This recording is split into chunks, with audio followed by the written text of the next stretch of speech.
बिस्मिल्लाहिर्रहमानिर्रहीम। अस्सलामु अलैकुम वरहमतुल्लाहि वबरकातुहू। फ़िरऔन जैसा मुतकब्बिर बादशाह कहता था, मैं ही रब हूँ और कोई उससे इनकार नहीं कर सकता था।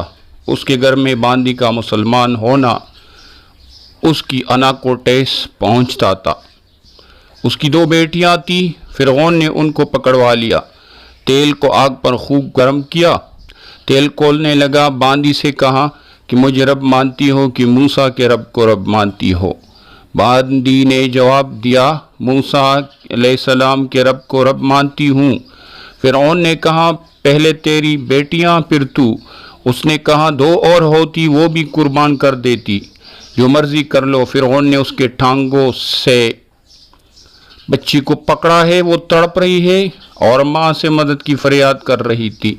सारे दरबार पर सन्नाटा तारी है और माँ सब्र का एक बेमिसाल नमूना बन चुकी है। उसके सामने उसके सर को तेल में डाला जाता है, वो थल जाती है। माँ को अल्लाह ने उस वक्त दिखाया कि उसकी बेटी जन्नत में माँ को पुकार रही है कि माँ, मैं जन्नत में आपका मुंतज़िर रहूँगी, बेसब्री ना करो। फिर छोटे बच्चे को पकड़ा जो दूध पीता था, उसकी गोद से खींचा और खोलते हुए तेल में डाला और थल गई। अल्लाह ने आंखों से पर्दा हटाया और फिर बच्ची की रूह को निकलते देखा और फिर वो बोली, सब्र सब्र, जन्नत में इकट्ठे हो जाएंगे। जब बांदी को पकड़ने लगे तो उसने कहा, मुझे पकड़ने की ज़रूरत नहीं, मैं खुद ही छलांग लगाऊंगी, मगर मेरी एक दरख्वास्त है। फ़िरऔन ने कहा, क्या?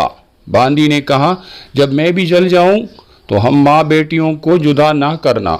उनकी हड्डियां जाड़ के ज़मीन में दबा दी गई। जब हमारा नबी सल्लल्लाहु अलैहि वसल्लम बैतुल मुक़द्दस से आसमान को चला, अल्लाह से मुलाकात की, तो नीचे से जन्नत की खुशबू उठी। आप सल्लल्लाहु अलैहि वसल्लम ने पूछा, जबराइल, ये जन्नत की खुशबू कहाँ से आ रही है?